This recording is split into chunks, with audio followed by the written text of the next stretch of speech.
Baik Bapak Ibu, dari Batam ke Singapura pergi bersama Ibu Santi.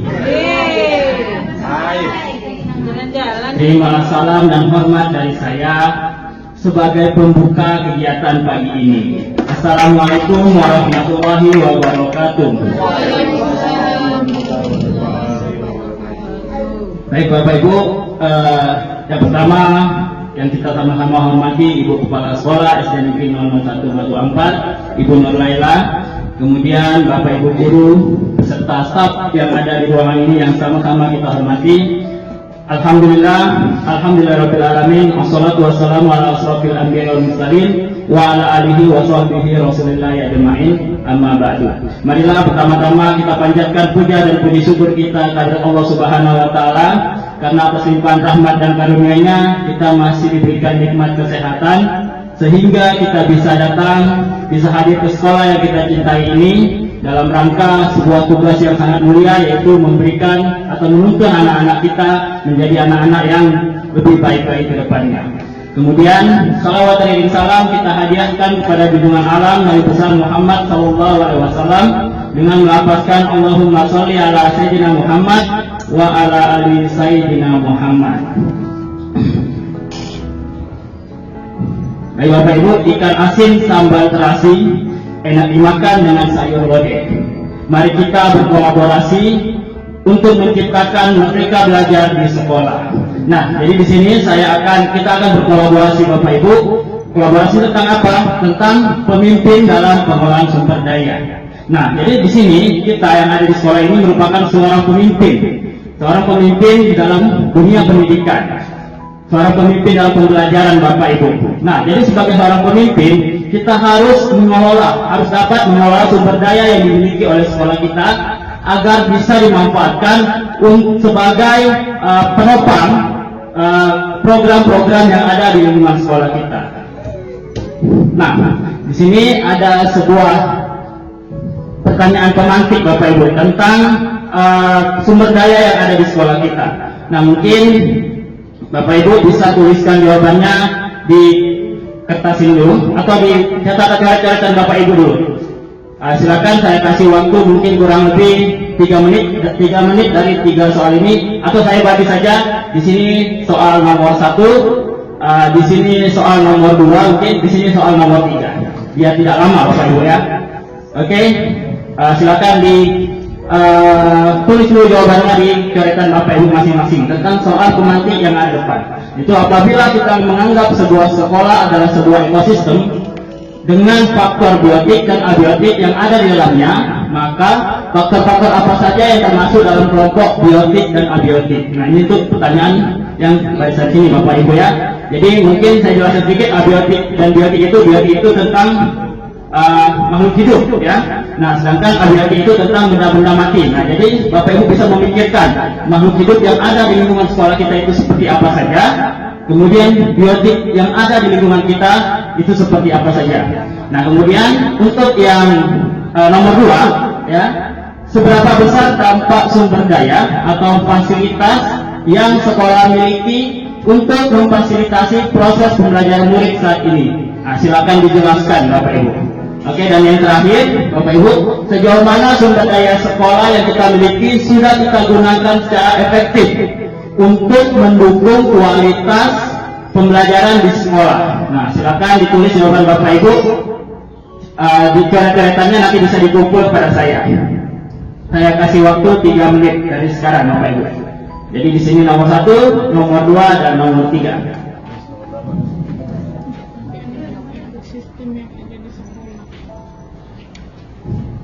Nah, di sini Bapak Ibu, ekosistem ini bukan hanya yang terlihat oleh kita saja. Jadi kita perhatikan seluruh yang ada di lingkungan sekitar kita, yang bahkan mungkin tidak kelihatan oleh kita. Oke, baik. Boleh saya ambil Bu? Oke, boleh. Nah, baik Bapak Ibu, di sini saya tidak mencari yang benar yang mana, yang salah yang mana Bapak Ibu ya. Di sini saya hanya ingin mengetahui sejauh mana pengetahuan Bapak Ibu tentang sumber daya yang dimiliki oleh sekolah kita. Nah, ini cuma untuk jadi saya saja, pegangan saya saja. Silakan dilanjut Pak Ahmad. Oke, baik Bapak Ibu. Nah, sekolah sebagai ekosistem. Jadi, apa itu ekosistem itu sendiri Bapak Ibu? Ekosistem adalah sebuah tata interaksi antara makhluk hidup dan unsur yang tidak hidup dalam sebuah lingkungan. Nah, itu yang disebut dengan ekosistem. Nah, jika diibaratkan sebuah ekosistem, ya, sekolah adalah sebuah bentuk interaksi antara faktor biotik yang tadi kita sudah jelaskan tadi. Kemudian di sini ada unsur yang hidup dan abiotik, unsur yang tidak hidup. Nah, kedua unsur ini saling berinteraksi satu sama lain sehingga mampu menciptakan hubungan yang selaras dan harmonis. Dalam ekosistem sekolah, faktor-faktor biotik akan saling mengaruhi dan membutuhkan keterlibatan aktif satu sama lainnya. Nah, itulah sebuah ekosistem Bapak Ibu. Jadi ada saling keterkaitan antara satu dan yang lainnya, antara ekosistem abiotik dan biotik tadi Bapak Ibu. Nah, silakan lanjut Pak Ahmad. Oke, nah inilah ekosistem yang ada di sekolah kita Bapak Ibu. Nah, jadi ada ekosistem biotik dan ada ekosistem abiotik di sini. Yang pertama, ekosistem biotik itu ya tentu yang namanya makhluk hidup ada murid. Nah, murid itu merupakan ekosistem kita Bapak Ibu. Nah, kemudian yang kedua, tentu kepala sekolah. Lalu ada guru, staf tenaga pendidikan, kemudian ada pengawas sekolah, orang tua. Lalu ada masyarakat sekitar sekolah, dinas terkait dan pemerintah daerah. Nah, semua ini yang merupakan faktor biotik ekosistem yang ada di sekolah kita yang memiliki peran masing-masing dalam menunjang sumber daya, dalam menunjang program-program yang ada di sekolah kita. Ini bisa kita manfaatkan semua, baik itu murid, kepala sekolah, guru, staf tenaga pendidikan, pengawas sekolah, orang tua, dan lain sebagainya. Nah, itu memiliki perannya, manfaatnya masing-masing di dalam ekosistem ini Bapak Ibu. Kemudian selain faktor abiotik ada selain faktor biotik ada faktor abiotik di lingkungan sekolah kita, yaitu ada keuangan yang tentunya keuangan kalau misalnya skala besar itu keuangan kita ditopang oleh dana pos, tapi di dalamnya mungkin masih ada lagi yang lainnya masalah keuangan di sini. Lalu ada sarana dan prasarana yang ada di sekolah kita, dan terakhir ada lingkungan alam yang ada di lingkungan sekitar kita. Nah, inilah yang jarang kelihatan oleh kita. Lingkungan alam dan sarana prasarana yang ada bukan hanya ada di dalam lingkup sekolah kita, bahkan ada di luar lingkup sekolah kita Bapak Ibu. Oke, silakan dilanjut Pak Ahmad. Nah, Green dan Hans tahun 2016 memetakan 7 aset utama yang ada di sekolah Bapak Ibu. Yang pertama itu tentang modal manusia. Ya, modal manusia tadi ada murid, guru, kemudian ada kepala sekolah, staf dan administrasi sekolah tadi, pengawas sekolah, dan lain sebagainya. Lalu ada modal sosial. Nah, ini berkaitan tentang sosial yang ada di lingkungan sekolah kita, yang bisa kita manfaatkan. Bukan mereka yang memanfaatkan kita sebagai sekolah Bapak Ibu ya, tapi bisa kita manfaatkan mereka untuk menunjang program-program yang ada di sekolah kita. Nah, lanjut, kemudian ada modal politik. Nah, ini yang banyak sekali kita miliki di lingkup sekolah kita. Salah satu contohnya, misalnya yang sering kita lakukan bekerja sama dengan puskesmas, itu merupakan modal politik yang menguntungkan kita sebagai sekolah Bapak Ibu di sini. Nah, jadi contohnya apa Pak? Contohnya, misalnya ada anak kita yang sakit, otomatis kita bawa ke puskesmas untuk berobat tanpa dikenai biaya sedikit pun. Nah, kemudian ada modal agama dan budaya. Nah, ini juga modal agama. Misalnya ada pondok pesantren di lingkungan sekitar kita, bisa kita manfaatkan untuk apa?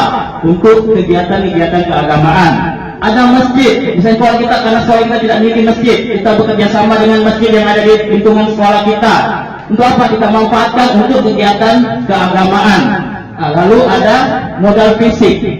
Modal fisik apa aja yang ada di sini? Ya tentu ada gedung sekolah. Nah, selain itu apa lagi? Misalnya yang dekat dengan kita apa? Angkatan laut. Ya kan Bapak Ibu kan? Nah, itu modal fisiknya, modal daerah juga bisa kita manfaatkan. Untuk apa? Untuk pengembangan sekolah kita. Contohnya, kegiatan apa yang sering kita lakukan di Angkatan Laut, Bapak Ibu? Kegiatan-kegiatan kepramukaan mungkin contohnya. Sering kita laksanakan di Angkatan Laut. Nah, itu bisa kita jalin kerjasama, membuat MOU kepada mereka agar bisa menunjang program-program kita yang ada di sekolah sehingga program kita bisa berjalan dengan baik.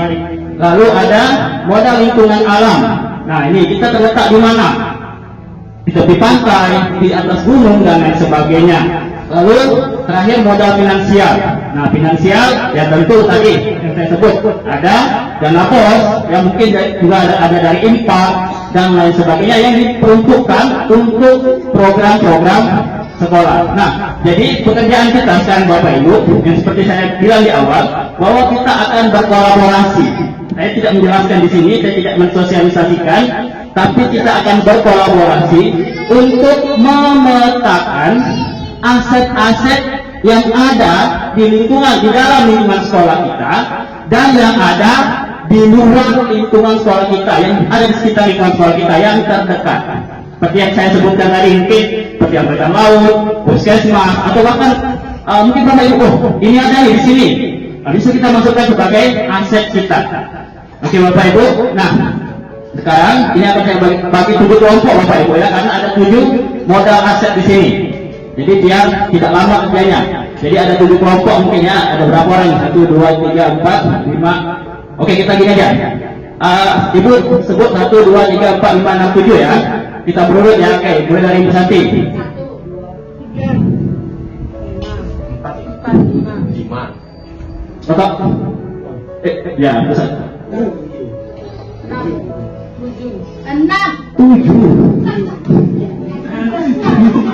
Ya, 7. Lanjut lagi kembali ke 1 burungnya. Nah. 5. 7. Lanjut 1 lagi.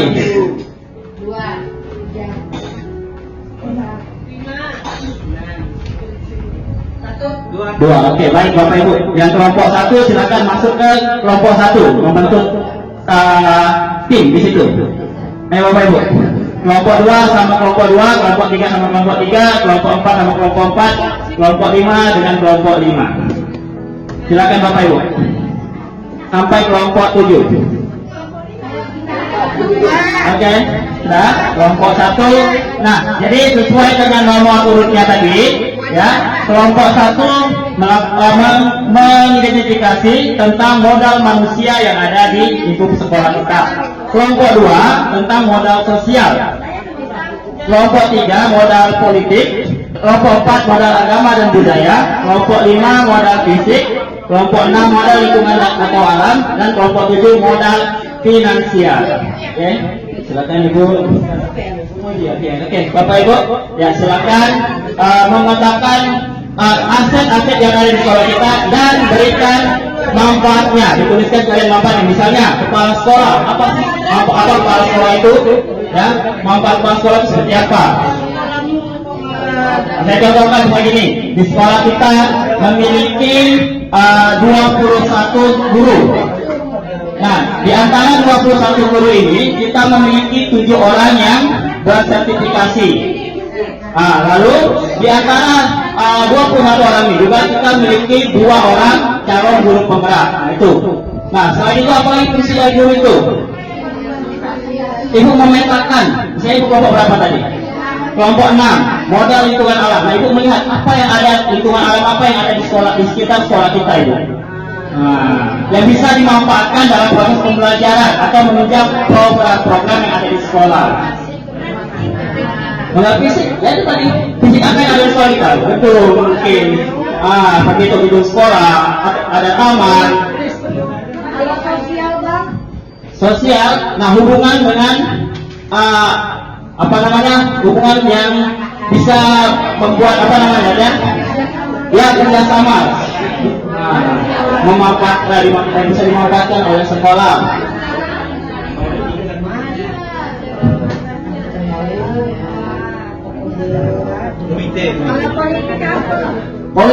Politik itu contohnya kita melakukan kerjasama dengan puskesmas. Itu namanya modal politik kita. puskesmas, angkatan laut dan lain sebagainya. Itu namanya modal politik, Ibu. Atau mungkin ada misalnya di daerah kita yang anggota dewan, ya bisa kita masukkan kalau kita bisa bekerja sama dengan mereka. Misalnya ada salah satu anggota dewan kalau kita, silakan dimasukkan. Ya seperti itu Bu, kira-kira contohnya. Atau mungkin yang ada di sekitar kita ini apa namanya perusahaan-perusahaan besar yang ada di sekeliling kita, itu bisa kita buat sebagai modal politik. Dia bisa, Bapak Ibu, satu lagi saya dia bisa misalnya, dia bisa masuk ke modal manusia, bisa juga masuk ke dalam modal politik. Misalnya di puskesmas, kalau puskesmas kan modal politik. Nah, bidang-bidangnya itu bisa masuk ke modal manusia kita, Bapak Ibu. Nah, begitu contohnya.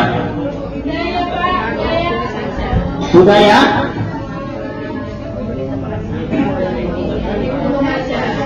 Ambil ke modal agamanya saja, Bu.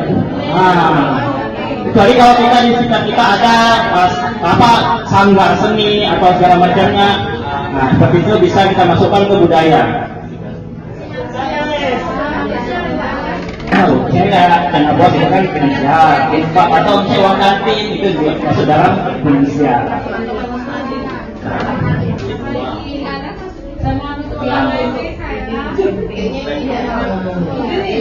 Bagaimana?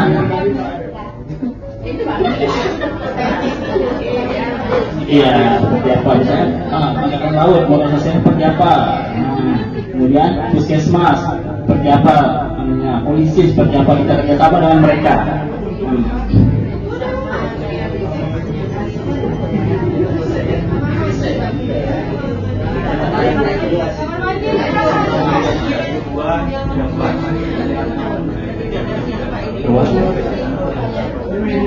Oke. Kemudian bagaimana?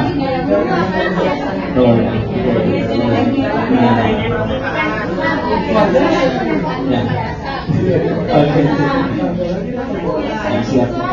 Yang ada di sekitar kita saja.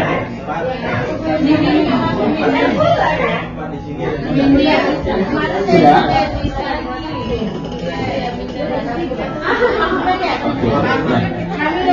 Kita nggak dapat.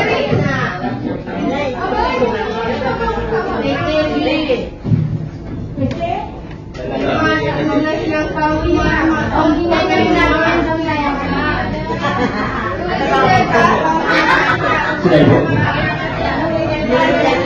Ya, yang itu keamanan dan kebersihan kepala sekolah. Yang menjaga keamanan, menjaga kebersihan, iya, iya, staff. Itu namanya staff.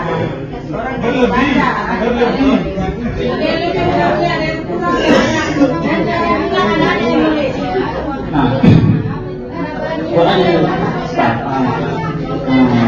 Terus selain ini Bu, nah ini kan selain yang ada di ini kan semuanya Ibu boleh kita lihat yang ada di lingkungan sekolah kita.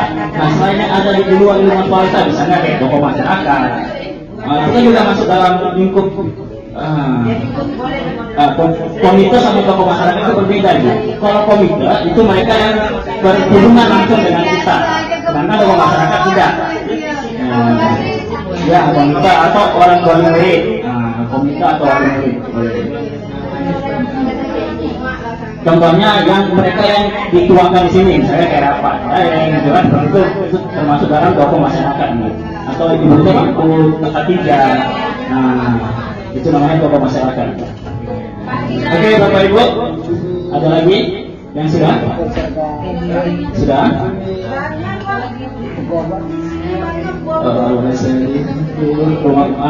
Kalau Ibu, ini kan ini Ibu masukkan semua yang ada di lingkup sekolah kita.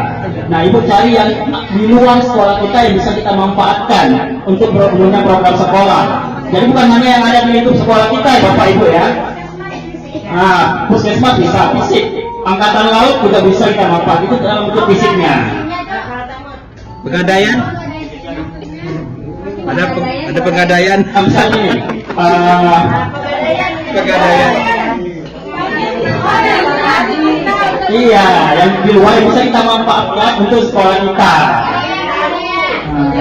Iya, di dalam juga, yang di luar juga. Baik, itu kita rangkum jadi satu jadinya, gedung sekolah namanya. BPR. Bandar Baru. Masuk itu untuk Itu ruang. BPR itu BPN boleh juga, karena kita menggali MOU kan di situ kan. Finansial di situ. Karena kita yang membutuhkan mereka.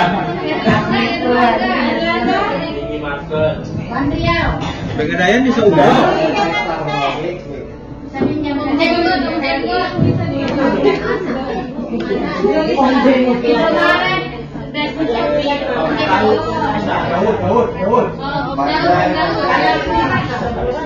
Ya, kantor lurah boleh. Karena kita dekat dengan mereka kan. Untuk apa tujuannya itu? Untuk pembelajaran anak dalam sistem pemerintahan bisa. Jadi anak-anak itu dibawa ke sana. Ya.